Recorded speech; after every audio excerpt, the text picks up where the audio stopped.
የተሰቀለ ስጋ ነበር የሚመስለው ክርስቶስ ዓርብ ዕለት ለሚያየው ሰው ለማየት ያስጨንቅ ነበር። ስለዚህ ውበቱን ትታችሁት መልክ ራሱ የለውም፣ መልኩ ራሱ ጠፍቶ ነበር ማለት ነው። መልክ የለውም ውበትም የለውም ማለት ያምር ነበረ። ፊቱን ለማየት ሰዎች ይከተሉት ነበር። አዎ ዓርብ ዕለት ግን የክርስቶስ መልኩ ራሱ ጠፍቷል እና አልቦ ራእይ ወአልቦ ላህይ እይታ የሚታይ ነገር መልክ የለው ውበትም የለውም አለና ዓርብ ዕለት አምላካችን ስለ ሁላችን ሲል ፊቱ ጠፍቶ ነበረ። በመገረፍ ብዛት ስጋ የተሰቀለ ያህል ነበር የሚመስለው። ከመደብደቡ ብዛት ከመድማቱ ብዛት ፊቱ ከማበጡ ብዛት መልክ ራሱ የለውም፣ መልክና ውበት የለውም።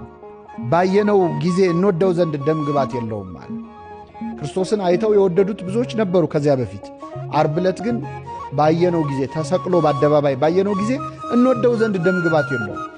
መልኩ ውበቱ ጠፍቶ ነበረ በዕለተ ዓርብ ከስቃዩ የተነሳ ይላል። የተናቀ ከሰውም የተጠላ የሕማም ሰው ደዌንም የሚያውቅ ነው ይላል። ክርስቶስ በዕለተ ዓርብ እንደተናቀው መቼም አልተናቀም። ከዛ በፊት ያከበሩ ሰዎች ነበሩ። አሳና እንጀራ አበርክቶ ባበላ ጊዜ ደስ ያላቸው ነበሩ፣ ጌታ ሆይ ያሉት ነበሩ። በዕለተ ዓርብ ግን የተናቀ ነበር።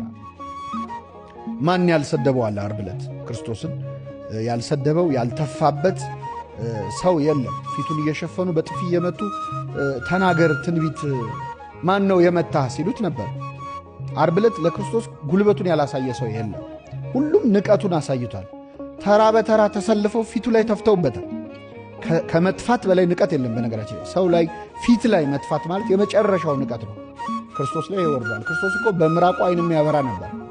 በምራቁ ለውሶ ዓይን የሚያበራ ፊቱ ላይ ተፍተውበታል። አንድም ጊዜም ፊቱን ዞር አላደረገም። ማለት ምራቁን ተጸይፎ ፊቱን ዞር አላደረገም እና የተናቀ ነበረ። የተጠላ በጣም ጠልተውት ነበር። የሚያሳዩት ጥላቻ በግል የሆነ ነገር የበደላቸው የሚመስል ነበር እና የተናቀ የተጠላ የሕማም ሰው የሐዘን የሕማም ሰው የስቃይ ሰው ነበረ ክርስቶስ።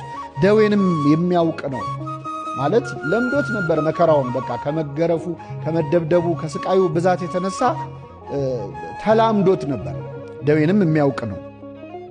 ሰውም ፊቱን እንደሚሰውርበት የተናቀ ነው። እኛም አላከበር ነው ማለት ፊቱን የሚሰውርበት ማለት የሚያስጸይፍ ቁስል ስታይ ፊትህን ዞር ታረገል ለማየት ይከብደናል እኮ አይደል? የሆነ የሚያስጸይፍ ነገር። ስለዚህ ምን አለ? ሰው ፊቱን እንደሚሰውርበት የተናቀ ነው። ወደዚህ ዞር ይሉ ነበር ሰዎች።